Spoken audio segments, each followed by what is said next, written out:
It's your girl Jeray. Thank you for coming to my space today. I wanted to do something a little different, maybe like on a vlogging type of thing. Even though I ain't got nowhere to go, but I want to talk to you about self-care. You know, that's my thing. You know, that's my thing, and that's what I talk about. That's what we need to be having, some self-care. Okay? Did you know 6 types? 6 types of self-care that we're going to talk about today. So I want you to get into it, and let's go on and talk about it and get into this video. Okay? Stay tuned.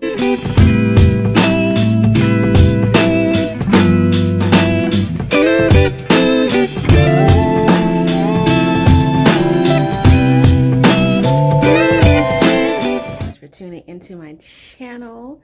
For all the new people, I appreciate all the love and all the OGs for the OGs for the OG.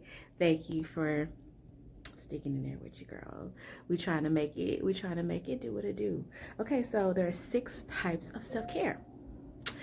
First one we're going to talk about is physical self-care, and that is sometimes the most common for people to think about physically, like your body and all that other good stuff, how to take care of yourself. So basically, let's get into that. Okay, when it comes to physical self-care, it's talking about basically taking care of our bodies, making sure, you know, that we smelling good, fresh, bathing, doing things like that. Like some stuff that you should do. Okay, some of it out of obligation, and you just should bathe, right? Okay, so, and a lot of times, the self-care part of it, what we're talking about, it should be something that you enjoy.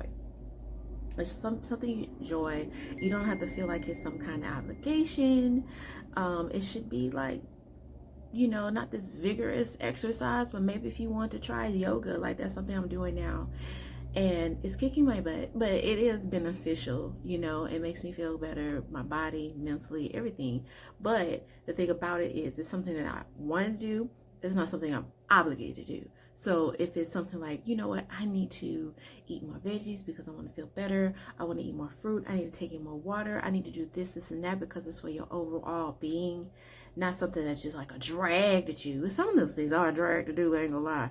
But it's like most of the time, it's just like being able to do something that's going to be beneficial, that you enjoy, a nice little bubble bath or something like that. What else? Light you a couple of candles, you know what I'm saying? We're gonna get into all that, but that's just the physical self-care part of it, where, you know, you just like go for a bike ride, something that's still physically for your body, but you're still able to get out there and enjoy it. It's not something like you gotta go, oh, that's not the self-care we're talking about. We already got enough of those moments that we have to do in life anyway. So that's not what we're talking about. We're talking about something that's gonna make you feel good, and it's gonna benefit your body as well. So that's where the physical thing come in. You get me? You feel me? You smell me? Okay, let's go. Emotional self-care. Emotional self-care has a lot to do with being more in tune with yourself and your emotions, checking in with yourself, being more mindful of triggers that are there, that come out of nowhere sometimes, and there's some that you can almost avoid because you know that's gonna trigger you. You know what I'm saying? It's like, oh, you know what? I ain't gonna go there because I already know it's gonna trigger me. Or like, oh, you know what?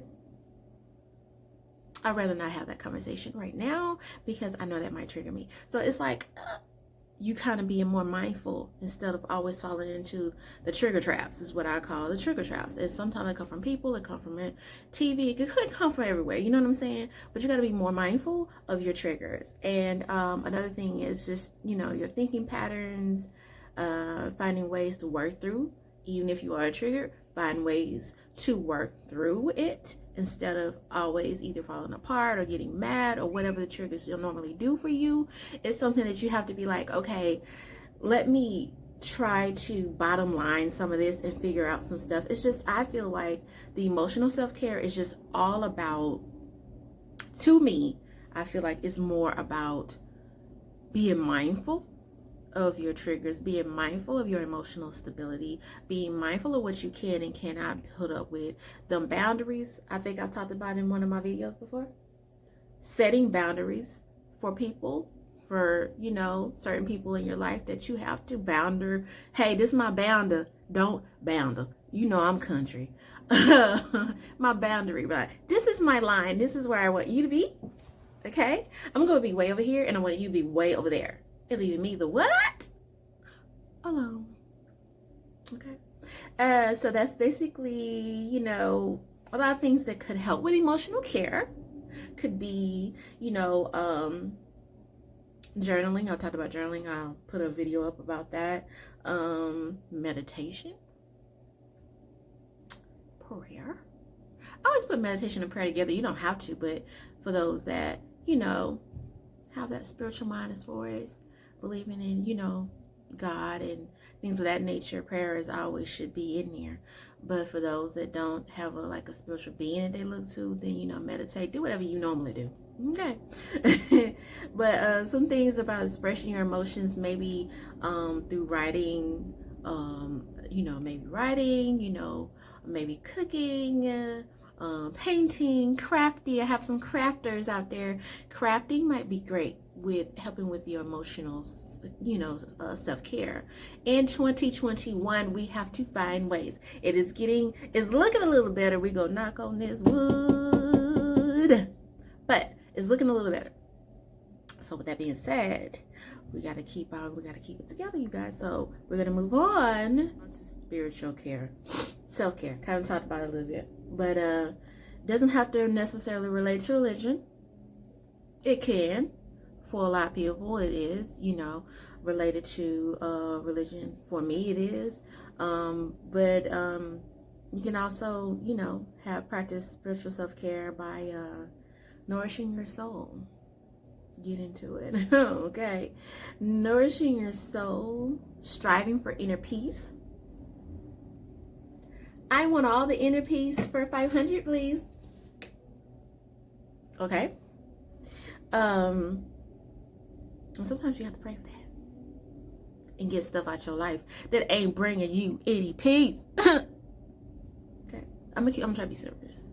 I'm serious, but you know I have to keep this video. I gotta keep it live, all the way live. You hear me? Let's see. For y'all, some of y'all might not know that. Okay, let's see. And so anyway, let me stick to the script. Okay, let me get back to my notes. Okay. So basically, try to find like purpose. What is your purpose in life? What do you feel like your purpose is? You know what I'm saying? And if you don't know, you might want to find it. You know how? I don't want to get into that because I can get very controversial. But I mean, you know what I'm saying? It's ways to find, you know, what I'm here for, what I'm supposed to be doing. You know what I'm saying? I might have to go to the Bible on that. But that ain't what this video for. But you have to find your ways, okay, of getting more in tune with your soul, with your body, with your life. You know what I'm saying? Get into some nature. You know what I'm saying? Spending time in the nature. Go outside. Go in your backyard. Go to the park. Go where you can to kind of just think things through. And a lot of people like, donate to a charity. Things that you believe in. You can do that for self-care. That's your thing. Anyway, intellectual self-care. All right. That's a different one. I didn't know about that. But I guess I never thought about it the way breaking it down. But anyways, sometimes you want to challenge your mind. Do some things that will challenge you, that will nourish your mind. Okay? Learning something new. You know what I'm saying? We got a lot of us have had to learn a lot of new skills in the last year. Learning things to keep our mind occupied, honey, and to keep your stress level down. Okay, so reading a new book, learning a new language. You got all these apps that help you with languages these days.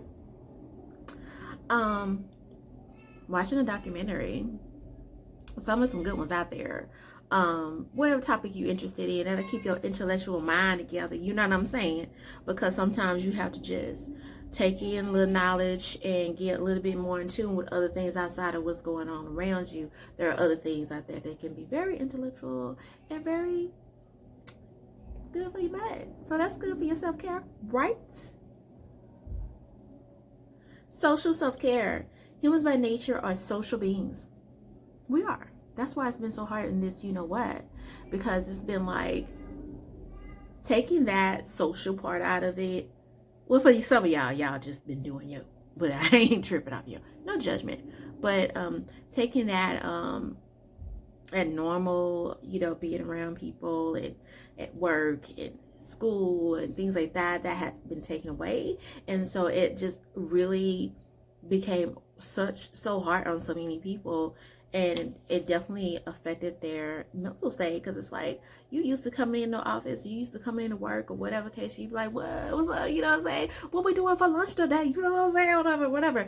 And you don't have that no more, because a lot of people are working from home or whatever like that, because of this, what, you know what, we in, right? But we, you know, it's all good. But I'm just saying, a lot of us did have to come home, a lot of people did have to work from home and things like, for the right reasons. But you know, you miss kicking it, you know what I'm saying, having y'all little group chats. Now you had the group chat on the phone or whatever, you know, Zooming or whatever. But it changed the dynamic. So social self-care is so hard.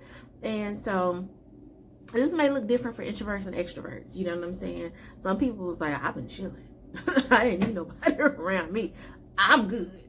And then other people, it's like, no, I've been dying to get back to the way things were. So connections, having certain connections, spending time with loved ones, reconnecting, because Lord knows we got to reconnect. You know what I'm saying? After all this, we got to reconnect. Okay, so reconnecting with old friends, getting with our loved ones, getting to just, you know, having conversations, meeting up for coffee, meeting up at the park, doing things that we need to do, you know, mask or no mask, you know, sometimes we have to take care of our social self-care. So that's important. And so let's move on. The last one is sensory self-care. That has a lot to do with the 5 senses. Okay, the 5 senses: the eye, the seeing, the touching, the feeling, the smelling. Okay, so the sounds, you know, so that would include, and see, it has a lot to do with your stress level. See, I'm trying to keep everybody's stress level down, including mine. So a lot of times, like, I use, you know, diffusers for the smells, for the essential oils, lavender to calm your nerves, because it's so calming. I always got a diffuser going. I got one going right now.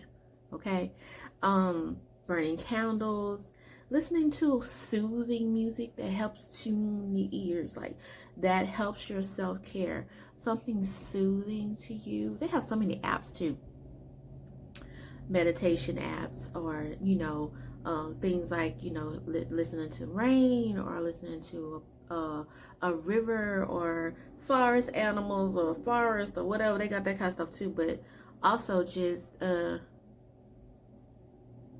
I'm sorry, I got distracted. But just being able to, you know, get in tune with all 5 touches, all 5 touches, all 5 senses, okay? Walking barefoot in the grass. Make sure it's your grass, or make sure it's somebody that, you know, watching where you step. But you don't know how much grounding helps you. That's a form of grounding. Walking with your feet barefoot to the soil, to the grass. That's something that really helps. I wanted to get more into it, but I didn't know if y'all was into that. But anyway, just you know, things that appeal to your 5 senses really helps with your self-care. So listening to music, burning candles, listening, you know, diffusers, having essential oils around, things of that nature, but, you know, taking you a bath and got the smell good stuff up in there, things like that helps with your self-care. So basically, all I was trying to do is basically find different ways. I didn't know about these 6 ways that self-care can touch every 6, you know, all the 6 ways I just mentioned. So basically, if you're into this kind of stuff, I will continue to you know, provide that information if you want it. Tell me what you want. I'm just pretty much here to help. And also, you know, I'm into in my audience what y'all want to hear, what y'all want to see, what kind of videos y'all want from me. I want to do more vlogging stuff, definitely. And I don't know, what do y'all want to see? Whatever y'all want to see, I'm willing to do it. I have 2 channels, this one of course, and I also have my hair and beauty channel, Dre's Locks, and I do a lot of hauls and things like that, beauty stuff, hair stuff, blah blah blah over there. If that's your thing. If that's not your thing, tell me what you want to see from me or you want to talk about, and I am pretty much here for it. So let me know down below. And like I said, I appreciate all the love. Anytime y'all tune into me and tune into Jeray Space, I'm always happy and thankful and grateful. So let me know if there's anything you want to need to talk about, and let's get into it. Thank you again, and watch out for more content from me. Thank you for tuning in.